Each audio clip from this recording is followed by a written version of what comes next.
watching. I'm Margot Kinberg, and this is In the Spotlight, a closer look at a crime novel. Helen McCloy is perhaps not as well known as some of the other authors of her era, but she did write several books, and they're well regarded. Let's take a look at one of her Basil Willing novels today and turn the spotlight on Two-Thirds of a Ghost. The real action in the story begins as a group of people gather for a cocktail party in honor of famous author Amos Cottle. The party is hosted by his publisher, Tony Kane, and Tony's wife, Philippa. Also in attendance is Cottle's agent, Gus Vassy, and Gus's wife, Meg. There are also a couple of critics at the party, one critic who hates Cottle's work, and Maurice Littman, who praises it highly. The party also includes detective psychologist Dr. Basil Willing and his wife Gisela. To everyone's dismay, Cottle's wife Vera, a famous Hollywood actress, also appears at the party.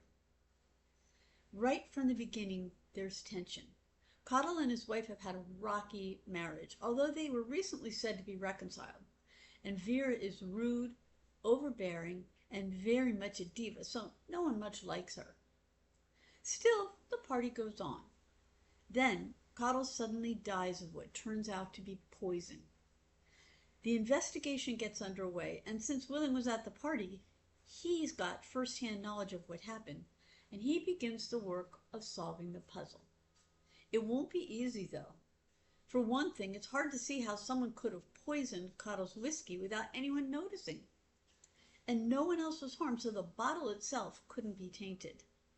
For another thing, it turns out that more than one person could have had a motive for murder. So although everyone suspects it's Vera at first, it turns out that the case isn't as simple as that. Willing has to uncover a network of motives and relationships to find out the truth. So what are the elements that keep this novel together? What keeps it going? This is a bit of an impossible but not so impossible crime. So one element of the novel is the how of the murder. Willing finds out the truth, but it's not obvious at first. And working out who the murderer really is requires careful observation and putting some disparate pieces together.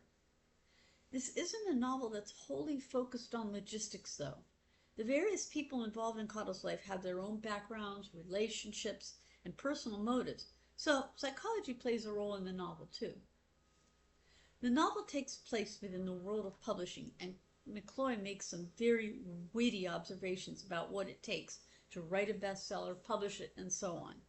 There's some clever skewering of publishing decisions, opinions of the reading public, and the struggles that authors face to get on the bestseller list, which is what authors want to do. There's witty dialogue back and forth as well, too. The story was published in 1957, and some of the attitudes of the time are apparent. There's some blatant sexism, and although the female characters are neither stupid nor overly naive, it's clear that their male counterparts don't hold them in high regards. The action in the story takes place mostly in New York, one of the centers of the publishing world, at least at that time. So we get a sense of the physical as well as the professional setting. Two-Thirds of a Ghost is the sometimes bitingly funny story of murder within the world of publishing. It features an impossible but not impossible killing, a set of suspects who reflect the publishing climate of the time, and a sleuth who uses his knowledge of psychology as well as his detective skills to solve the crime. This has been In the Spotlight. I'm Margot Kinberg. Thanks for watching.